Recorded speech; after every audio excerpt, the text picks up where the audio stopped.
Welcome to another episode of Until It's Done, a devoted podcast.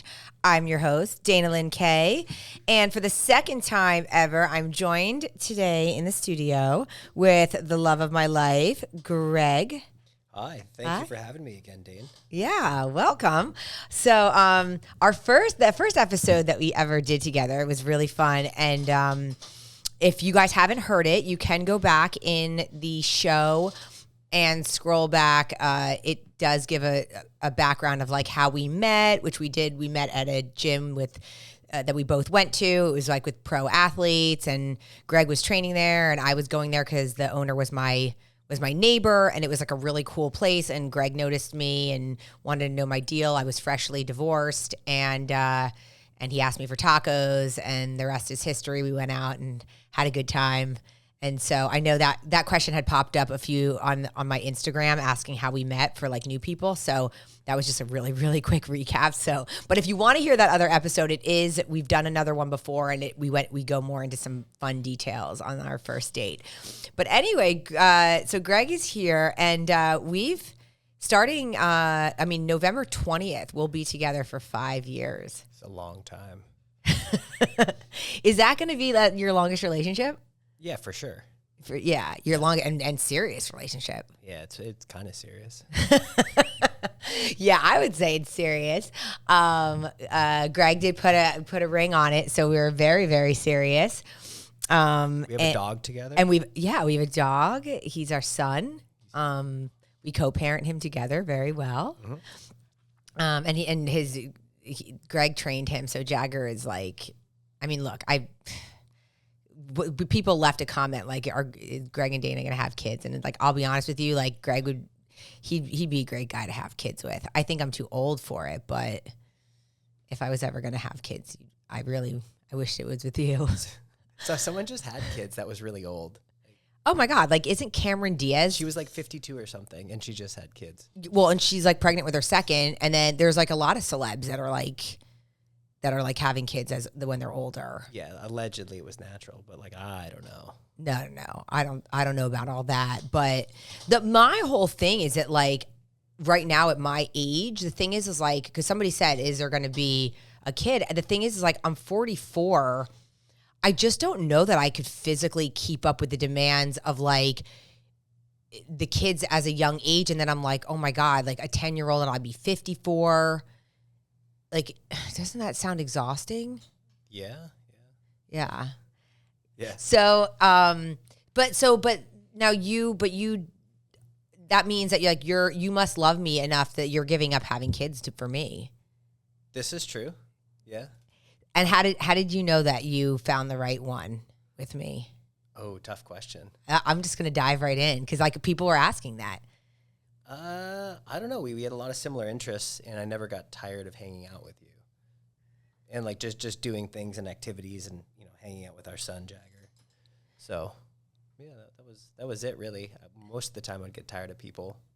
So, what were the things that you looked for in a woman? I never really had a checklist. I just assumed that I would go through life by myself. Like I had plenty of dates, and I would hang out with different women and ladies. And like it would last like, I don't know, 2-3 weeks tops, and I'd be sick of their shit, and I'd be like, well, this is going nowhere, so. And then something clicked when you hung out with me. Well, no, like 2-3 weeks went by, and I was like, okay, like we got like another week tops, and then it was like, okay, 2 months, 3 months, a year, and then it was, we didn't really get tired of hanging out. Like I still don't get tired of hanging out with you, so it worked out pretty well. Yeah. For me and Jagger. And that's funny because that's the same thing with me. I don't get tired. Like we hang out and we just, I think of us as like, maybe to other people, we're like that annoying couple that like, we just work and like, we don't argue and like eat, like, on Instagram when you see couples and you're like, yo, something has to give with them. Like, what's it going on behind the scenes? Like, we could honestly say like, we are how we appear on social media. We're exactly like how we appear in real life. I mean, I think we're actually even mushier in real life, like off of Instagram stories. Like, we're very compatible. Was that a question? Have we ever? No, I want to. No, I'm like, I'm putting that out there as a statement, and like for you to like give your feedback. Like, don't you think like a lot of times in relationships, you'll hear like they'll be very fiery relationships or people argue or like they'll be like, oh, my wife's mad at me. Or we don't argue. Not that much. But like we've never even had like an argument where we don't speak. We've never yelled. We're not that couple. No, I mean, they're like, I was mad at you one time because you're on your phone for something. I can't remember. We were checking out at the store and the lady was talking to you. It was like Home Depot or something. Oh, I was watching a live, like a review on Devotion, and I wanted to see because it was like a live thing, and I wasn't paying attention, and it was like the one time you got really mad at me. Yeah, because I mean, well, why are you paying attention to a live? You can't do anything about it. So I was like, well, why are you wasting our time standing here at the checkout counter? Right. And this lady's asking for your credit card, and you're standing there looking like an idiot. Yeah, I was pretty. Yeah, I know I annoyed you then, but other than that, like, and then we got over it very quickly. But just for listeners who do follow us on Instagram, like we have a very like low key, we get along. And like, even if we don't see eye to eye, we're able to talk like adults and just like agree to disagree. Yeah, we don't see eye to eye on a lot of things, but like I understand the points that you're making and like why you have that opinion. Yeah. And like I understand why I have my opinion, but that they're never going to be the same between two people. And I'll tell you something else that I love about Greg, and it's probably the same with me. It's not like we're walking on eggshells with our moods. Like neither of us, like if we're in a mood, we just like we like do our thing or we go off and we like can separate ourselves and like get through our mood, but we don't take it out on each other and we don't like bring it into our family life. And I think that that's really nice. So I'm just all of this stuff. I just want to talk about our relationship because like these are some things like questions people asked. Now, the thing I want to ask Greg about, people see on social media, you are probably the most confident man I have ever met in my life. Like, and that's probably what drew me to you was your confidence. And were you always that confident? No, I don't think so.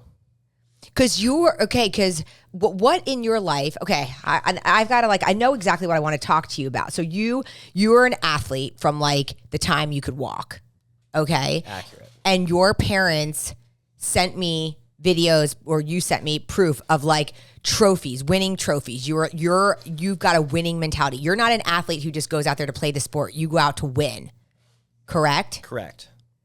So were you just born with that mentality, or do you feel like, because that's to say I'm a winner, that's confidence?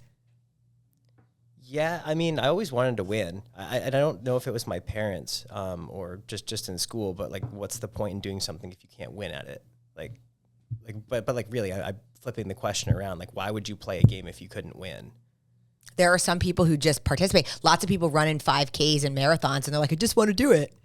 Yeah, but like spoken by someone that doesn't like to win, or doesn't like the confrontation that comes with it, or the pressure that comes with it. So like, I don't. There's no point in doing something unless you can win it. So but from a young age, did you have that? Because your parents sent us a video of like medals from you playing hockey, from running, from lacrosse, from like all the different sports you played, and your parents were just like first place. Like Greg like had to win. He was a winner. Like he went out there to win. Not everybody like performs like that or goes out there to win. Like we just signed up for a 5K and you're like, I'm winning the 5K. I signed up and I'm like, I hope I cross the finish line. No, it's 5K, but like unless there's professionals there, in which case I don't have a shot. But being younger, I was naturally I got gifted from my parents like being pretty athletic. So you would win something and people treat winners differently.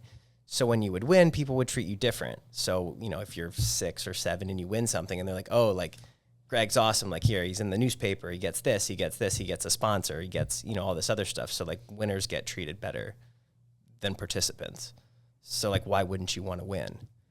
So then that like feeling of winning would drive you to the next, like, so do you think that would just like build on your, not only like your competitiveness and your like drive to want to win, but then also your confidence? Like, did you then feel very like, do you think that that helps to build self-confidence? Because this is what I'm trying to like bring this whole thing together where like, I think you're an extremely confident man and you exude that, but do you think that you were born with that? Or do you think it was building because you kept going out to win and then like accomplishing what you went out to do? And then that builds on, right? I think it's building, but at the same time, like I got to a certain level in sports and it was like, well, I'm not as good as these other people. And then I kind of half-assed it, like half in, half out, where I would say I lost confidence, where I was like, man, like I don't have a shot at winning because these people are better than me. But looking back on it now, it's because I half-assed it. Instead of like putting 100% in, it was like, oh, well, I'm going to play this sport, but I'm going to go back to school because school's important. It's kind of a shit attitude where it's like you should just pick one and be good at it. Everyone says like, you know, you got to have a backup plan or do this, but like the minute you get a backup plan, you don't go as hard at that particular sport or, you know, activity, whatever it is, business. If you have a backup plan and you're halfway in, halfway out. And then kind of at that point, I would say lost confidence a little bit because you associate winning with how well you do at sports. And sports is your life. And if you're not winning at sports, then you're not winning at life. So you kind of had to go through this up and down kind of thing where you struggled a little bit with confidence. And then, I don't know, I got a job where I had to sell things. And then if you weren't confident, people wouldn't buy from you. You didn't make money. You're a loser. So you either had to do it or else you're going to fail at the job. And I was like, well, you know, I'm not a loser. So like I have to make this job work. And then from there, you kind of figured out the confidence that goes with it. And right. People telling you no all the time or people not agreeing with you, you know, it's fine. They just have a different opinion or, you know, they were brought up differently so they don't see things the same way you do. But in the end, I want to sell you something. So were your feelings ever hurt in like in the beginning when you were doing sales and people would tell you no and slam doors in your face? Oh yeah, I took it personally. The whole thing, I was like, man, I'm so bad at this. And then I had a boss that, you know, said it was at bats, like made it relatable to sports. And is like, dude, like if you bat like 300, it's pretty good, you know, and you're like, okay, if I'm batting 333, that's, you know, I make one hit out of three. So I strike out twice and hit the ball once. So yeah. It's about at bats. So it's good to know that you were human at one point, because by the time I met you, you were so confident that that's what like drew me to you. But you did have times where you had like self-doubt and you had to, to like prove to people, because I was the same way where I took everything personal, like with my business. And I also, you know, I'm like a people pleaser and I took things personal, and you're the one who taught me not to do that.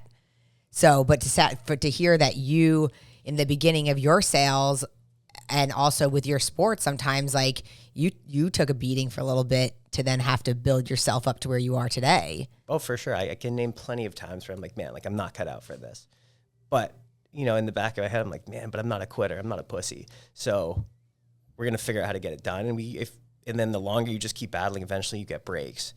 You know, you make 100 calls, nothing happens. 101, you get lucky. Someone's like, I'll throw this guy a scrap. And then you get one and then another one. And then you get more confidence. And then just try to keep it rolling. Okay. All right. I feel like addressing that, because I feel like people who lack confidence, that's something that holds them back from taking risks, from going for things, for feeling like that they're worthy to like try some things. It's if you lack the confidence to do it, it's like really a mental game. I feel like a lot of it is likability. People like to be liked for the most part. No one wants someone not to like them. Yeah. But regardless, people aren't going to like you, regardless of even if you try to please everybody, someone's not going to like you. So as soon as you come to terms with it, you know, people who like me, and people who don't. Yep. You've taught me that. So, Greg and I are super compatible with like our fitness and our lifestyle. And I put a question thing out, to people in IG land to say like, what are some things? Well, first of all, somebody wrote, how often do you guys eat out, and do you go all out or choose healthy options? So you and I are very compatible because fitness to us is a priority. We knew that from the get-go, which that must have been refreshing for you to also meet a woman who was pretty heavy into her fitness, that it was a priority for me too. Would that have been like a game, like a deal breaker for you if like the woman wasn't into fitness? Yeah, for sure. If she's breaking my balls because I had to do fitness and just didn't get it, yeah, I've had that before. Where they're like, "Oh, you care more about fitness than me." I'm like, Yeah. I only work out like 1 or 2 hours a day. Yeah. Every day. Yeah. Like 14 hours a week. But you and I both, like, it's like we do some of it together, some of it we do separately, but we both respect each other's passion for fitness being part of our lifestyle, that whole thing. I mean, you're passionate about your fitness. You definitely are. You're an avid runner, and then you love weight training, and you love to keep your body, like, functioning well. Like, you're very into the recovery, yoga, stretching. Like, you're very well-rounded. You don't just do it to be a meathead, right? True. Right. Yes. Okay. So, with that being said, where do you think nutrition has played like a role? Like, so somebody asked this question: how often do you guys go out to eat? When you and I met, like, I mean, we don't really go out to eat that often. We cook the majority of our meals at home. I think I can easily say you and I agree that if we go out to eat, it has to be something special that we're not going to make at home, right? Yeah. Yeah. But before I met you, I'd eat McDonald's probably 5-6 times a week. But Yeah. I'm not allowed to do that anymore. No, you had a very different lifestyle. All right, so what are your favorite nights out for us? Like that when we go out to eat, and then will you explain to them how we eat when we go out? Best case date scenario would be going to McDonald's, but we've stop. never been allowed to go. So besides that, we'll go for like sushi, Greek, pretty much whatever. We went to Pakistani the other night. We went to Pakistani the other night. Dana eats more than me all the time. For sure. For sure. But I mean, she makes relatively healthy choices for the most part. And then, probably overeats when we go out. But I mean, we don't do it very often. So I don't think it's that big of a deal. Yeah. So, and then when we do go out, yeah, I get excited when we go out. I like to do ethnic things that I wouldn't make at home. Like, obviously I'm not going to be cooking Pakistani food. I don't make my own sushi. Greek food's amazing, but like you and I really enjoy going out because like you had like lamb the other night. Like, yes, we can make it at home, but all the sauces and the things, it's just like that full experience of like having that ethnic food. But that's our, sometimes you're not big into the dessert. No, I don't really like sweets. It's you just make you like my devotions. Yes, yeah, but I'd rather eat. If you gave me a choice between like something fried or sweets, I'd pick fried food every time. Okay, yeah, I agree. Hence your McDonald's obsession, dude. I love nuggets. How many didn't you do a nugget eating contest? What was your nugget? You had to eat 100 chicken nuggets in 20 minutes. And you did it. Yeah, the first time I didn't do it though, but I had ate right before, and then we did it after. But if you run before, it's really easy. What was the prize? Nothing. You just ate 100 nuggets in 20 minutes just for the hell of it? Yeah, the next time we come on here, I'll eat 20 nuggets or 100 nuggets in under 20 minutes while we're doing this. Oh my God. Okay, no, that's not happening. We can do it. We can do it. Okay, somebody wants to know.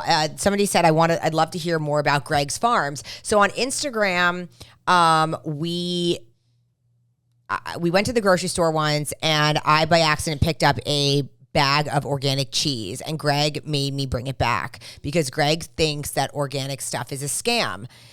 Greg, please explain to us why you think organic is a scam. Let me answer the farm question first. Yes. So we have, when I first moved to Florida 8 or 9 years ago, I got into business with just one of my friends from New York, and we purchased some farms in Florida. The main one I want to talk about is a USD organic greenhouse farm. It's in Polk County. It's on about 4 acres, and we have 4 greenhouses and 1 pack house. So it was all grown hydroponic. We actually tried aquaponic also to see how everything worked, but we ended up running a hydroponic farm with the goal of selling it or creating a cannabis farm. As some of you guys know, I'm in the cannabis industry, so that farm is actually in a marijuana license right now. But let me backtrack a little bit. We grew tomatoes and microgreens, and we were certified USD organic. So we've been through the process of doing all of this, and honestly, the entire thing is a scam. And why? What makes something organic, and what were you doing that made it that you could say it's organic, but really you knew that it wasn't? So for something to be organic, you have to use a specific product from a certifier called Omri. So provided that this product comes from Omri, it's organic, even though it doesn't have to be. It just so long as it's certified by Omri, and to be certified by Omri, you have to pay a lot of money. If you go down and follow the money, a lot of it ends up going to like Monsanto and some of the other bigger genetically modified food companies. So if you follow their rules to what they say and you use their products, it's considered organic. But everybody knows, like, there was a lot of other large farms around us, like large farms of like corporate conglomerates, and like they sprayed all the time and they're organic. So, I mean, you could see the dusting it with the planes, and like we know all the farm managers. So provided, they call you ahead of time and they say, hey, I'm coming to inspect your facility. We're like, okay, cool. Like, let's get rid of all the pesticides and everything else. And anybody that tells me that you can grow this shit without pesticides hasn't grown anything. And everyone's like, oh, I grew this in my house and I did this. And I'm like, bro, you grow like 4 plants. Like, you're a joke. We're talking about commercially growing. Right. It's Going to grocery stores. Yeah, it's the same with weed. Like when people are like, oh, I'm the best grower. I don't use pesticides. I grew like 3 plants. I'm like, man, like we grew like 3,000 plants. Right. Like there's a big difference. Commercial level. Yeah. I remember like I was on a kick a while ago on like detoxifying our life, getting the toxins out of our life. And like I ordered all this stuff from like all of these like green companies, and I'm like all this cleaning stuff and like laundry stuff, and like our laundry. And like Greg and I are both like Greg's a runner, and like he's outside and he's sweating, and like I sweat, and we have a sauna, and like we would like do our laundry, and like Greg would be like, why does our laundry still smell? And I'm like, I'm using this new stuff. And then I was like spraying the counter, and you were like, what is this? Like, it's not even like cleaning the counter. Like, it's not even like getting rid of all of because like usually I would use that cleaner, right? And then you were getting pissed off that I was using all of this like green stuff, and you would look at the ingredients and you're like, nothing here is killing anything. Like, we're just. Well, so on that, I remember one time we had, they came in to test our packing house. Yeah. And we had to use all of their organic cleaners and all this other kind of crap. And they're like, yo, there's bacteria on the counter. And I was like, fuck, did you guys not fucking clean the place? And he's like, no, bro, like we cleaned it. We used all this stupid shit that they want us to use. And I was like, okay, so there's still bacteria, there's still E. coli, there's all this shit on the counter. And then Mike's like, dude, I cleaned it. Like, here's a cleaning You're log. like, bleach it. Here's this. And then I'm like, yeah, like, boys, just use alcohol and bleach this shit. Like, let's. Yeah. And then we just make sure no one sees the bleach. But like, we used what they wanted, and there was so it's great. It's it's organic, but there's still like E. coli and bacteria. So it's like, because you're not even like really using stuff to kill anything. Yes. Yeah. So yeah. Needless to say, I got rid of all that stuff, and now we're back to like amazing laundry, clean laundry, and clean cabinets and counters. Yeah, and like just let me go back to the organic thing. Like there's so Bill Gates launched this new product that they treat the apples with. Right. Right? And that's considered organic. So you're like, oh, I can spray an apple with something that makes an apple last for like 10 years. Like, I don't know, man. I don't think that's that. Like, how is that organic? Wow. And then what happens when it goes into our body? Like, we're eating the spray that goes onto the apple to what? To keep the apple fresh for 10 years? It's not 10 years, but like a long time. Yes. I mean, whatever. Like, more than. You pick an apple and it's good for like what? Like two weeks you put it in the fridge. Right. These things are lasting for like a year. Or like, you ever buy the apples from McDonald's? The apple slices? Yes. They come in a bag and they're good forever? Yeah. Like, why? How are those apples good forever, Oh, wow. Yeah, I don't. We used to, like, you could spray your tomatoes and other stuff with like a glaze. Yeah. Because when you, on vegetables, like fruits and vegetables, like you can scrape like there's like a white film like a on the waxy skin, film, like a but- it's yeah, a yeah. waxy film. In fact, I used to like at school, my mom would pack me an apple, and I would like scrape it. You could see, even if you washed it, it would just bead. The water would just bead off of the wax, the waxy film. Yeah, so we used to spray some of our like certain things like microgreens, things that like microgreens have a really short shelf life. Like those are the little tiny vegetables that like, you Right. grow anyway. So we would spray those with actual natural spray. That was like But would they rot faster then? Because it was like what was preserving them or what was keeping them, right? microgreens would only last for like 3 or 4 days. So like Yeah. we would do that, they would last for like 6 or 7, but like doubles your shelf life pretty much. But like with the new Apple stuff. I can't remember the name of it, but like it's one of those things where you're like, man, like how is that organic? I know. We were talking about that the other It's day at just like- home, just and I was like Explain freaked how out. you spray something or you grow something with this, and it's organic and it lasts for like a year. Such a scam. There you go. I know. But like there's plenty of examples like that. Yeah. Okay, let's see. Somebody did write, do you guys ever argue? I love that you both have a fit lifestyle. That was nice. We already covered that. No, we don't really argue. Have either of you experienced someone in your life trying to sabotage or disrupt your fitness goal? And then to piggyback on that, somebody else wrote, how can I motivate my spouse to join me on my healthy lifestyle? It's hard. So I think, that's both like, being with someone. Have we ever experienced anyone trying to sabotage our fitness efforts? Have you ever been with a girl, like somebody or like a friend or a girl or anybody? I mean, I've been with girls that give me a hard time, like I said, for exercising or not. yeah. They're like, oh, you're always doing this, or we should do this instead of exercising, or you like exercising more than me. Yeah. But like, it's funny because it's like part of our lifestyle where it's like we still spend tons of time together, yet we have this respect where it's like if you tell me you're going on a run, or like I'm saying like I'm going to go take a class, or I'm going to go do my cardio, or like we're doing our stuff, it's just part of our life. It's not impeding on our time together. It's not like it's in place of spending time together. It's like, okay, this is just something else that we both do. And sometimes it's together. Like if we do, like we used to do our yoga class together, we take a Just Lift class together. And sometimes we have our separate training and we do it apart, but it's not really that much time. That's Everyone's what like, I'm saying, oh, it's so yeah. much time. You're like, man, like how long are you running for? Okay, I'll run for like an hour and a half. All right. yeah. Maybe like once a week. And then the rest of the time they're like an hour, or I go to the gym for like an hour. And I think the most important thing to understand is like in any relationship, it's communication. Like I'll say to him, like, how do I always ask you? I'm like, how long is your run? And then you'll tell me it's an hour tonight, or, oh, it's really quick. It's 30 minutes. And then I'll be like, okay, I'm going to plan to have dinner ready for us. So when you get back, we'll eat together. Yep. So But that, I feel like it's a cop out where they're like, oh, I don't have time. Or like, as a couple, we don't have time to work out. Like, dude, it's an hour. How much time do you spend on Instagram or TikTok or any of this other nonsense? Or like, do you watch TV? Or like, oh, we watch TV together. Okay, so like. right.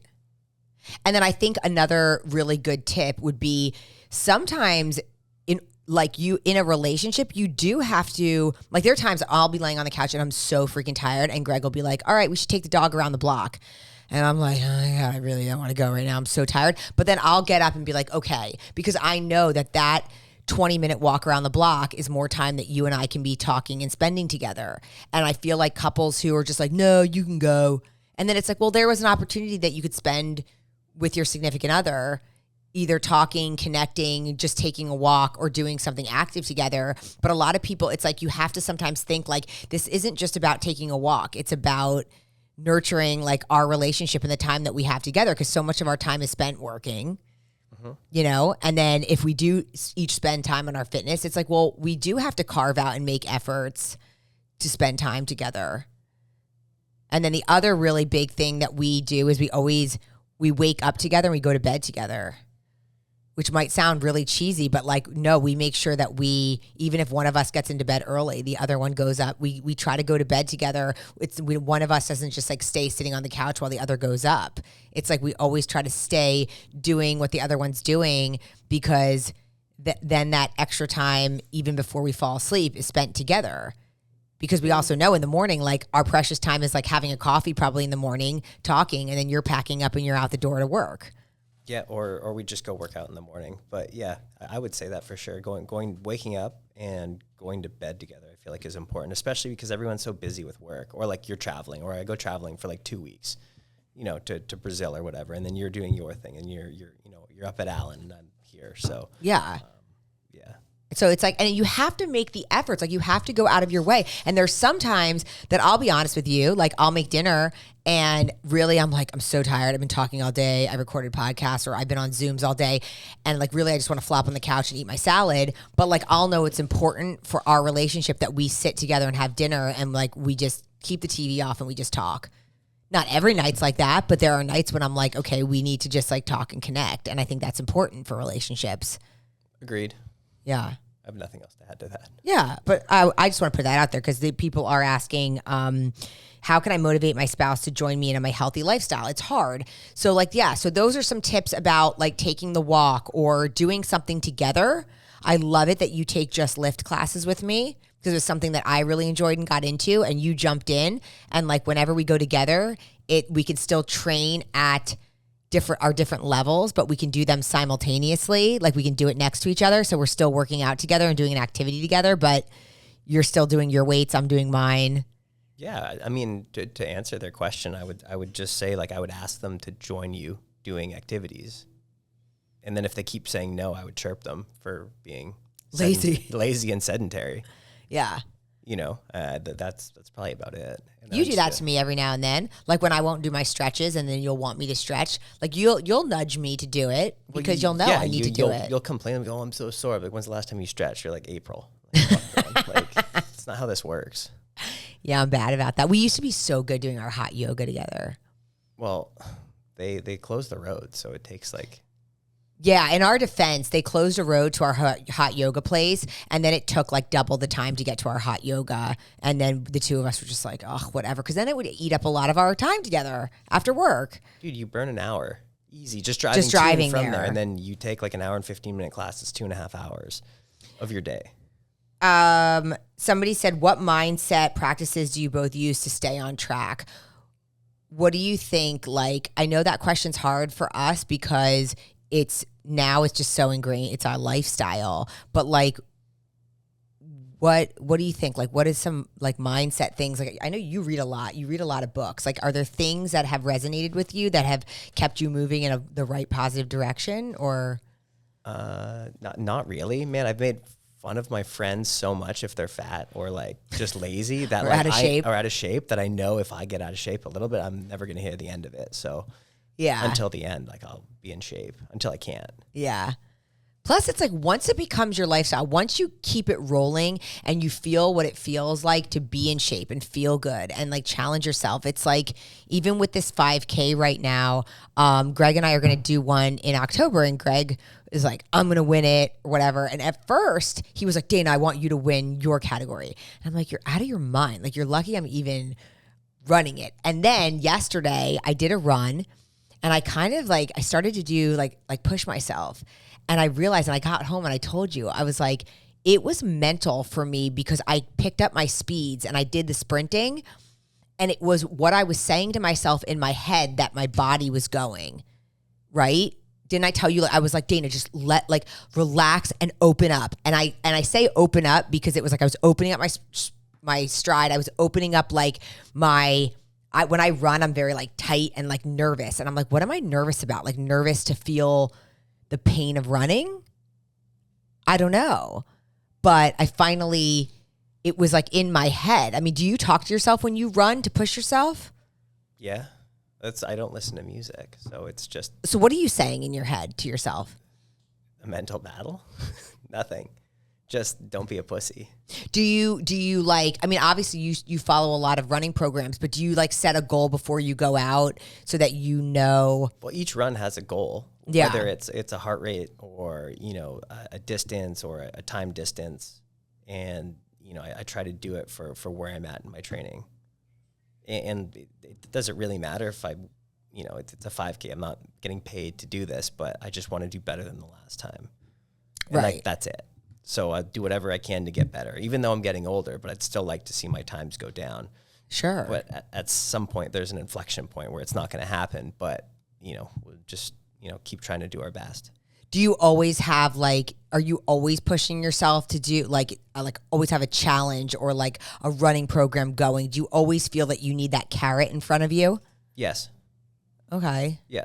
Like you just don't run just to frolic along. Like you always have to. It's like, well, I'd like to run 5K in under 18 minutes. So it's like a 5 minute and 55 second mile for that. Or if I'm trying to do a fast 1 mile, like I'd like to do under 5 minute mile for all of it.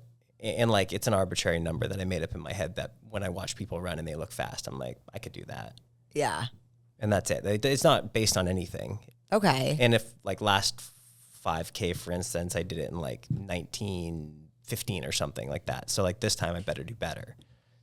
Right. Because I trained. I actually trained and I have been training. And if I don't, then there's something wrong. So we got to go back and change something. Yeah.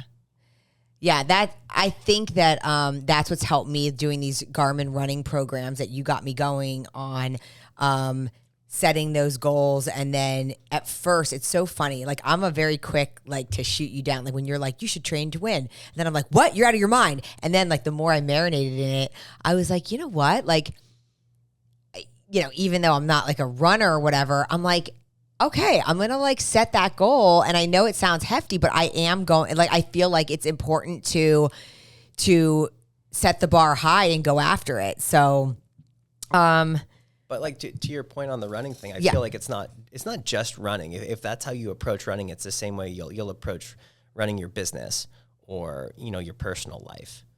So you want to set goals and you want to achieve your goals. And if you don't, you want to go back and figure out what you did wrong and then change it. Like I'm sure you can look at your business and say, oh, I wanted to open up. And you're like, well, what does that really mean? Like, how is it the same as running? You're like, oh, well, I was open to doing something different, or, I was open to this or anything like that. But I feel like the way you do something is the way you do everything. Yeah. You know what? That's really true. When, in business, if you're scared and you keep everything tight, like I was keeping my running, like that, like tight little run that I do.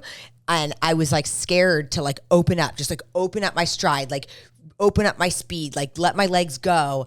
Then yeah, I'm still going to stay in that tight little run and I'm going to still do 11-minute miles. But as soon as I opened up or took like a risk and I wasn't afraid to feel the pain of like my chest, my heart beating out of my chest, as soon as I was just like, it's okay. It's the same type of stuff I do with business where I take some risks and I spend some money and I invest in myself and I see like, oh my gosh, like what's the potential here? And so I looked down at my time and I was running like, it said like 6:20 on my, a 6:20 mile. And I was like, oh my God, like I could actually run. Like if I can now train myself to keep up that pace for or even like, a 7-minute, 8-minute mile, like, whoa, like I've opened up. I've let go of that fear of just running that like, that little jog that like keeps me feeling comfortable. Yeah, well, I mean, you run a 6:20 for like 200 meters. You're like, okay, if I can do it 200 meters, I can go 250, 300, 350, 400. And it's the same with your work. You're like, oh, I want to invest, X amount of dollars. And if I can just do this and make the money back, okay, it's great. Then next time I can do a little more, then a little more, and then your return's better. So I know it's kind of a cheesy analysis. No, that's of perfect. Everything where we're comparing business to running, but like it's true. It is. It's the same.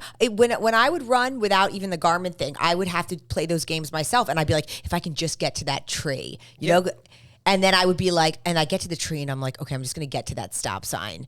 And, and I would just keep pushing myself and challenging myself and not being so afraid. And then I think in my head, like, what am I afraid for? That I'm going to be out of breath and I'm going to pass out? Like what's going to happen if I just push? Body's pretty resilient. So is your brain, right? So it's just the same thing. Everyone always kind of assumes I was always a runner. I was shitty at running far. Like I could sprint like pretty well, and that was it. And then one day I was like, I wanted to run a marathon because I was talking shit to one of my buddies who was a cop, and he was running a marathon. I was like, dude, I'll beat you. So we made a bet, and I was like, I can't lose to this guy. Yeah. But it was an absolute battle because it was like the furthest I'd run before that was like, say, 4 miles. Yeah. So I ran as far as I could, 4 miles, and then I did 5, and then I did 7, and I did 10, and then you just keep going. Yeah. And then once you get there, you're like, okay, shit, I can do the whole thing, but like now my times are slow, so like let's let's go on the internet and figure out who can show me, or like what can I copy to get better. Yeah. And to like just go back, it's the same thing with business. It was like, oh, how do we start the business? How do we, how do I just sell $1,000 a month? How do I sell $10,000 a month? How to sell $100,000 a month? Yeah. And you just keep doing it. And then eventually one day you look up and you're like, oh man, I'm killing it. Like I'm doing great. And everyone's like, oh, you're an overnight success. You're like, yeah, exactly. Yeah, exactly. That's it. I'm an overnight success. But you know what? That's with everything, with fitness, with weight loss, with a lot of things like that. It's like just the little challenges, the little goals, the little steps, the lifestyle changes, the habits, and then those things. Like that's why I even think like, as a couple, if you change your habits, I find, because I'm speaking as somebody who is divorced and I have been in failed relationships. And when I look back at those relationships, I'm like, I let habits happen where, granted it wasn't the greatest relationship, but when you see your relationships and habits start where you're going in different directions. So this goes back to the person who was talking about like, how do we do like the fit lifestyle together? Like what habits are you both doing that aren't like working, that you're not working together? Like if you both wake up and go sit somewhere else in the morning, one sits on their laptop, one has coffee over here. If like you have to break those habits and start to create habits in the direction of the life you want to live. And so like I notice all the time that I'm very conscious of those things. Like I feel like you have to put in an effort and see like, well, where are you going wrong and what are you doing, and correct it. So let's just like kind of like bring it back into that question about, wanting your spouse to not only support you, but like do it with you. And I think like, do you ever feel like you compromise sometimes like in your head that I don't even know that just because it's for the good of our relationship? Yeah, for sure. I'm sure there's some things. I can't name any off the top of my head, but if you're like, hey, I want to do this, and it's something I don't want to do, like I'm going to do it.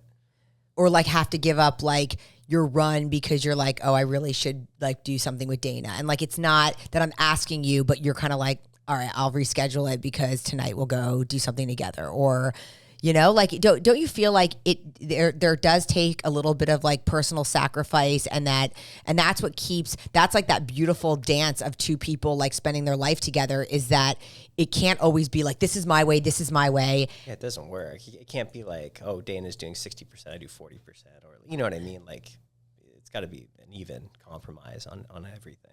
And like where sometimes you're compromising and sometimes I'm compromising. Yes. Somebody even asked who does the dishes in our house. And I would say Camila. Okay, we do have a wonderful housekeeper now because we were both burning it at both ends, and we realized like we need to hire somebody to help, especially when the kids are around. And I think that helps. We're really blessed to be able to have somebody help us. But in a relationship, resentment can grow, especially if you're both working full time. If one person is like always doing all the laundry and always cleaning and always doing the dishes, and then you're also both working, and then somebody's taking more slack than the other, I think that the fact that we do have now a housekeeper who comes and helps us with things, we were able to then free up time. Like, I'm not resentful of all the laundry and all the dishes and all of the stuff, but also we're able to then not always be so focused on chores and running ourselves into the ground anymore. And that's been like something that we had to do. I think it was for the health of our relationship, because neither of us are like stay at home people. So we're both working, and then to get home and to feel so overwhelmed, like, don't you feel like that can put a strain on a relationship, or was it putting a strain on ours? I wouldn't say it's putting a strain on it, but like if each of us are doing our own chores, it's less time to spend together. Yeah. So like I'll be pressure washing the roof or something, and you'll be doing the dishes, and then after everyone's tired, and you're like, dude, like I'm just tired. Right. So it gives you more time to do the activities that you want together. Yeah. So you have to, yeah, exactly. And so those are things that like helped enhance the quality of our life for sure.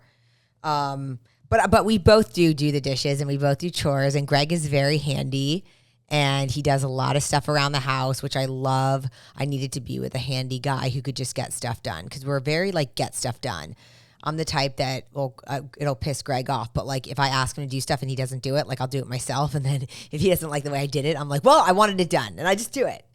So, okay, another question, which we only have a few more minutes, but somebody asked about the scales. Do you guys weigh yourself regularly or care about the scale? And so, yes, every day.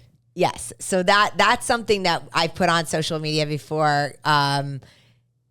Greg weighs himself every day. What is your philosophy on weighing yourself every day? Scale doesn't lie. But like the scale is just weighing like the total mass, correct? Like it's not saying how much muscle you have. It's not saying how lean you are, how much body fat, how many bones you have. Like, are you holding water? So what does a scale do for you? Because I mentally have to talk myself off a ledge a lot of days because now I know you're not a woman, so you don't fluctuate like hormonally like I do.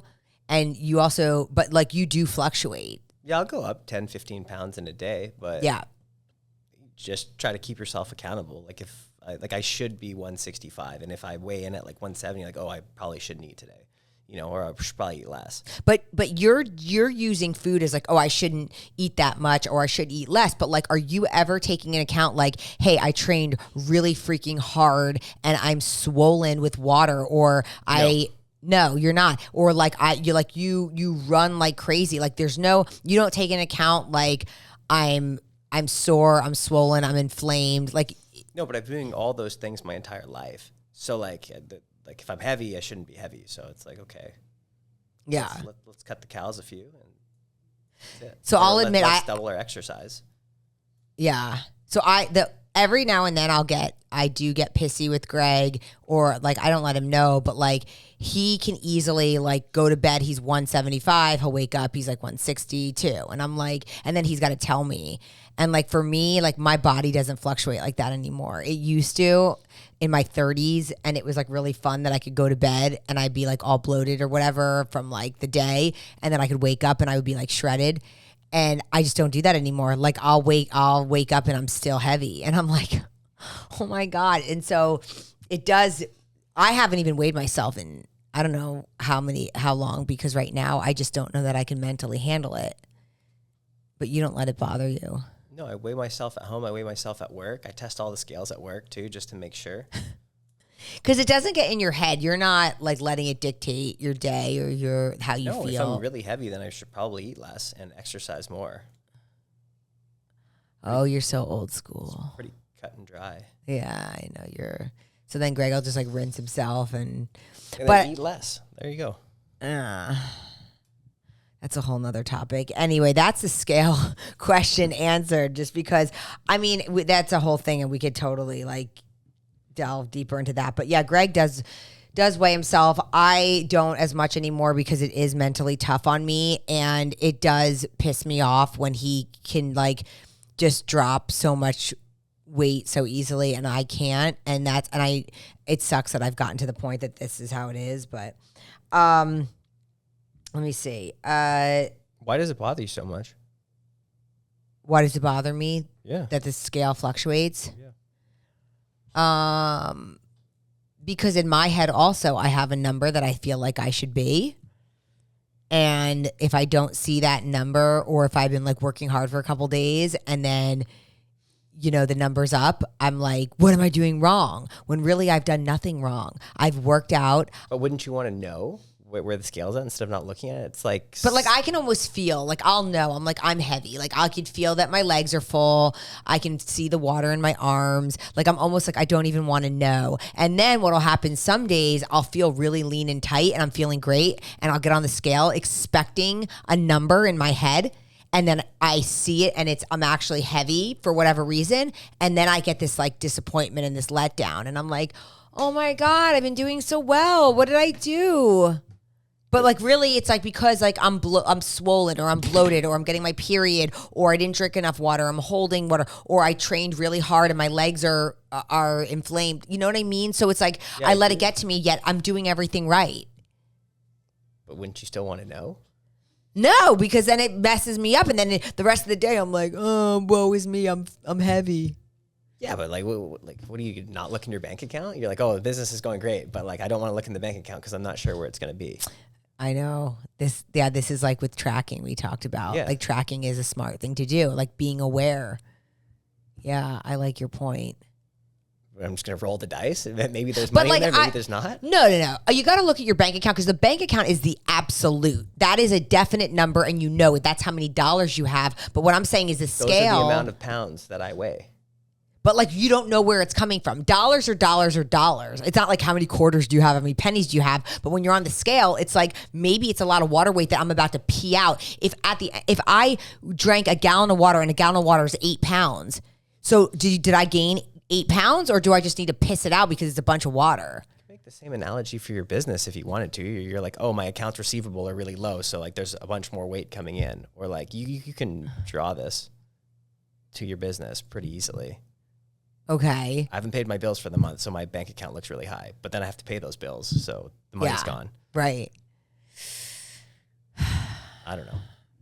That's just my philosophy. So then tomorrow, like I'll pee out the 8 pounds and I'll be back down. But it's just like it's such a mental. But you know what? It's a mental thing with my business too. Because right now I could have like so much money in the account and I'm like, we're rich. And then all of a sudden I get a big bill to pay for protein and Hydroflex and a co-packer. And I'm like, we're poor. We have nothing. That's like mine. It's like, oh, there's zero. But you're like, oh, I'm sitting on like warehouses of inventory. And then you're just like, oh, so I'm actually doing okay. So like. Right. Well, I'm like, I have nothing in the bank, but look at all this product we have. It's great. Now we just gotta sell it. Yes, exactly. So it's just and it's never like it just stays. It's not like it's stagnant. Like it's always gonna be doing that. And that's like our weight. It's always gonna be up and down. So like I feel like people need to just say I have a range like that I want to fall into. Because like to hit that ideal number. Well, no, there always should be a range. Yeah. There's got to be a range because it's like I could be really swollen and look fly at 140 because I'm like, damn, my body looks really good. But it's like, well, that's not the number I wanted to see. But then also, I remember I got really low. I was like 125, like not long, and I had no butt. I looked like a skinny toothpick, and I was like, ew, I look like a boy. And I was like, that's not hot either. I mean, I don't have a period every month, so I can't say that. Like, I probably would just take that with a grain of salt. But like if you're like, oh, when I have my period I go up 4 pounds, so if you're like, oh, I went up 4 pounds and I have my period, you know, so to know that stuff, but like it's like, oh, I'll identify as having a period, like great. No, you're not identifying as having a period. I do. Oh my God, Can't Gregory, stop it. I can prove it. I know. All right. Well, I think that's all we got. I mean, we spoke about a lot of stuff, and you and I could go on forever, but that's a good thing because we're supposed to. But Greg, thanks for being here. I think we talked about some cool things, and we'll do it again. Perfect. Thanks. I'll eat those chicken nuggets. I'll buy 100 chicken nuggets and I'll eat them all while we're here. Okay. Oh, and also we need to do a thing on your music trivia. That was something else that people wrote in about. Like we have to test you on the 80s stuff because you're just so not good with the 80s. I know you were born in 1986. I know, but it's not an excuse. It is not an excuse. We have to get you caught up on the 80s because like My Cousin Vinny, like there's so I watched it. It's unbelievable. Right? It's one of the funniest movies. Like there's so many movies now that like we had to catch you up on. I don't even know if that was an 80s movie. That maybe in the 90s and you were still behind on that. So. All right. Well, thanks for joining us. Thank you for having me. I had a great time. All right, everybody. Well, thank you for listening, and we'll see you next time on Until It's Done, a Devoted podcast.